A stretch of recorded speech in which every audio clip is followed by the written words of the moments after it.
Hey everybody, welcome to the Board of Damocles. I'm your host, Jim Buchanan, and I'm going to talk about, and actually I'm not even going to talk about it. I'm just going to break it open, all right, because I haven't read the rules yet.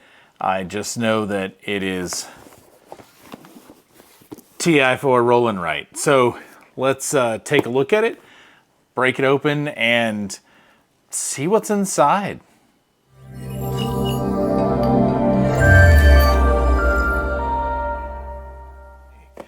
All right, so this is Twilight Inscription, and it is not necessarily TI4 rolling right, but it kind of is. I mean, that kind of hope it is. That's why I bought it.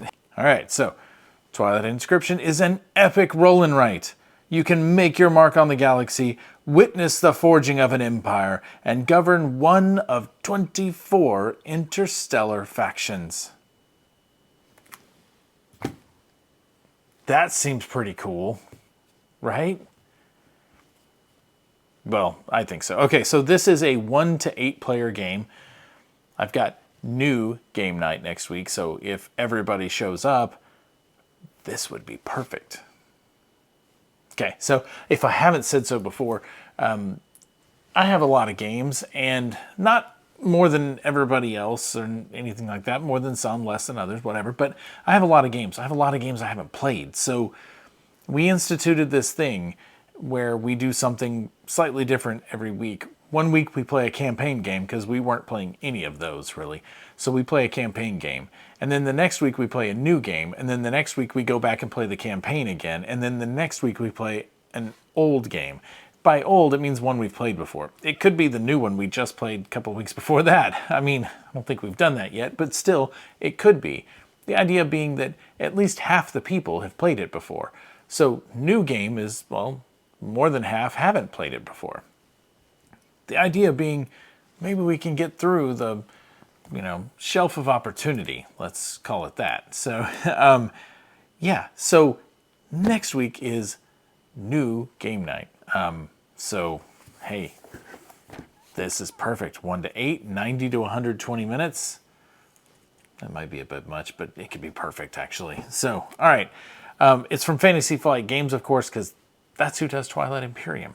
So it is, yeah, I mean, I don't know. I mean, let's take a look at it. It's got 32 player sheets, 1 Mechatol Rex sheet, 8 dry erase chalk markers, 3 black dice, 3 focus dice, 24 faction cards, 25 event cards, 12 objective cards, 16 relic cards, 12 agenda cards, 8 reference cards, 1 speaker card, and a play as you learn guide.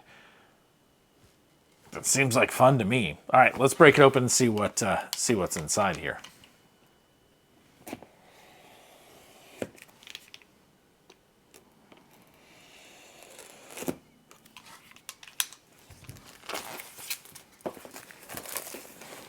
All right, I'll say it's not, it's a pretty normal sized game box. It's a little bit thinner.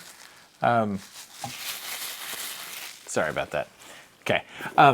It's a little bit thinner than, certainly than your typical Fantasy Flight box, right? So, but it does look good. I do like that. I mean, take a look at that. That's a good looking cover. It really is. I like it a lot. Okay, so we're going to open this up. We're going to see what's inside. A game designed by James Kniffen. All right, want to give some credit where credit is due there. We got some space lines on the front. That will work. Okay, so we got a rule book. Those are always good. We got a play as you learn guide. That might be good. Hey, look at that. Dry erase, what do they call them? Chalk markers? Never heard that term before. I assume they're just regular dry erase. They look like the ones that come in railroad ink. So yeah, just different colors. Do like that blue and orange. They look good. Oh, look at those. Those are some chunky dice. I like it. Okay.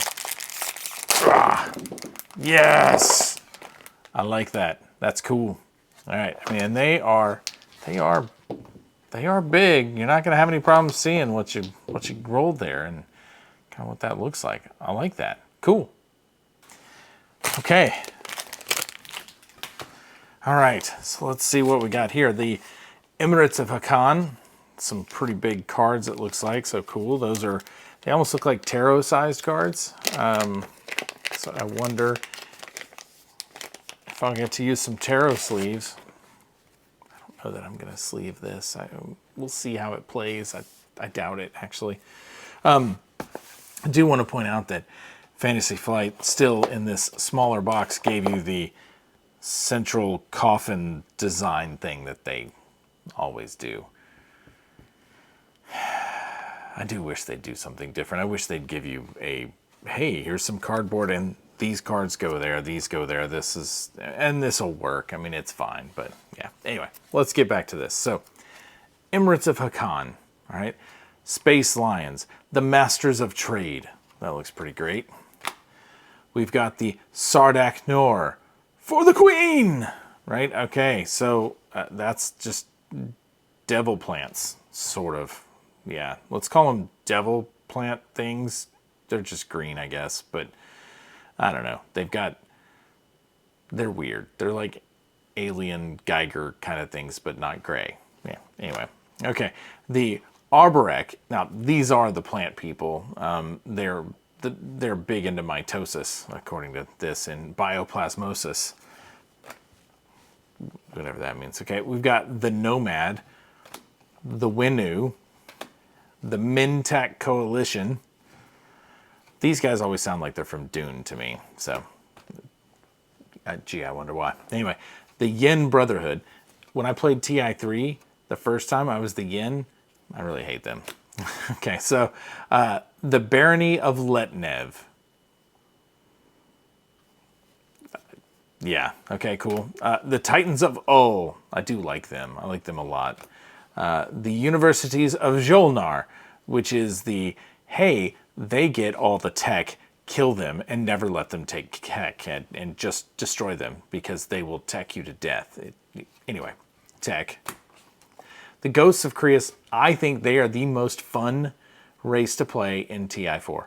I have a blast playing them. I think it's pretty cool. The Turtles. God, whatever. Turtles. Federation of Soul. Boring. Humans. Not really. Anyway, they're cool. The Lizix Minenet. They're pretty cool. The Embers of Muat. You start with a War Sun. It's pretty awesome. Okay, the Necrovirus. That just, yeah, okay. The Clan of Sar. It's pretty awesome. The Vulwraith Cabal. They are creepy looking. The Mahakt Gene Sorcerers. I'm trying to remember, they may be in the expansion for TI, the Prophecy of Kings. I can't remember if they came in that or not, but they're pretty cool. The Empyrean, the eyeless, they look kind of like the Hammerhead people from Star Wars. The Nalu Collective, if I remember right, the Nalu, they go first, like before everybody else. They always have the first. Yeah, it's annoying. Okay, the Naz Roka Alliance. That is the little monkey person on the back of a cat. They're kind of neat too. The Yisrael tribes. Those are the little scheming green people. And they do say scheming on them. And the Argent Flight. So there's your races. That's pretty cool. All right, so we've got asset reference cards. Looks like we've got 8 of those. Makes sense. Tells you what you get victory points. There you go. Fledgling Empire. So these, okay, cool. So these are some events. That's pretty cool. Production. War. Nice. Okay. Relics rediscovered. This looks like it's going to be a lot of fun. I'm telling you, this is going to be great. I cannot wait. I'm going to have to read the rules. And then I'm going to have to teach it. Because it's going to be great. And maybe I will teach you after I read the rules. And I teach my friends. Seems like a good idea. Let's try that. Okay. All right. So, secondary smaller set of cards. We've got the Speaker card. I know that because, well, it says Speaker right there on it in big, pretty neon colors. So this is the Speaker card. The Council Event Reference gives you all of that. Okay. United Front, Armada, Secured Assets. This is pretty cool. This is going to be a lot of fun. I can tell already.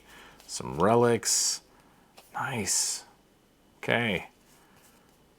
Very cool. And I'm assuming these are like goal cards, that kind of thing, like objectives, just because they've got 2s and stuff on them. So, spiffy. All right.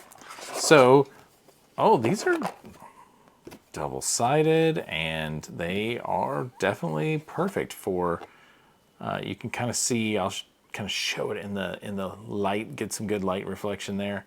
You can see that they're glossy. These are definitely things that you can write on.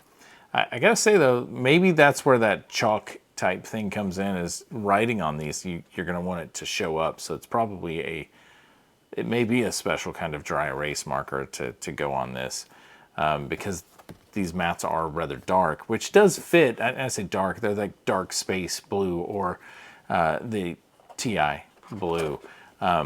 Okay, so yeah, this is cool. These look good. These look really good. There's a whole bunch. Like I said, there's 32 of them in there, so I'm guessing that there's a whole lot of options and other things to go with it, so that's cool. And that is like, that's everything that's in there. And hey, look, there's the Mechatol Rex one, so also double-sided. Slightly different on both sides, which is cool. I mean, gotta say, I'm excited. This looks good. And nope, there's nothing under there. I say that because if you go back and you watch the Star Wars Outer Rim one, I did the same thing. I was like, okay, well, yeah, great. No, they put stuff under there in that one, so gotta watch out. And I went back and did a cut and went, hey, I forgot some stuff. You know, so I was like, I feel like I'm missing some things. I was. All right. Either way, this looks really good, and you know, it does all fit back in that, you know, no man's land, middle coffin ground kind of thing that is there. So I'll go with it, right? Anyway, it looks good. So that is everything that is in Twilight Inscription. Most importantly, big chunky dice. Yeah, so it looks fantastic. I cannot wait to get this one going. Let me, the last thing I want to do, I kind of want to flip through the rule book a little bit with you just to kind of see what that looks like. I'm guessing it looks like every other Fantasy Flight rule book, and that, you know, it probably looks pretty good, and probably does exactly what you need it to do. Because that's usually the way their rule books are. I tend to like their rule books. I don't like that they have like a reference rule book and a how to play rule book that are separate, except that I like that you have the reference book afterwards. I like that a lot, actually. So this has got the play as you learn. It's got setup. This doesn't look bad. There's lots of pictures, that's for sure. You know, setup, and hey, here you go. Round 1 navigation with individual steps. Round 2 expansion. Round 3 industry. Round 4 warfare. It's everybody's favorite. Round 5 and beyond. Okay, cool. All right, so you got the focus dice. Those are the ones with colors. And yeah, that's pretty great. I like the way that looks. And then the main rule book, let's take a look at this one. Also, same thing, you know, this is one thing that I think TI4 doesn't have, which is a lot of these really bright pinks and purples and just highlighter greens and stuff like that. So, but it doesn't matter. I mean, it's still like the second best game ever, because Anachrony is the best game ever. If you haven't seen that video, go watch that one. So anyway, this is pretty good. I do like it. It looks like it's, you know, it looks like it's gonna hit on everything. That's exciting. That's pretty cool.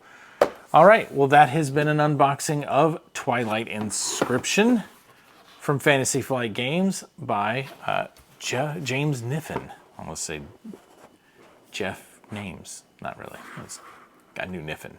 But anyway, Jeff Kniffen would have been just terrible. Fortunately, James had good parents, I guess, and they said James, because no, Jeff Kniffen sounds, yeah. Anyway. All right, so yeah, game designed by James Kniffen and published by Fantasy Flight Games, of course. This is Twilight Inscription, which is the epic roll and write experience, TI4. Thank you.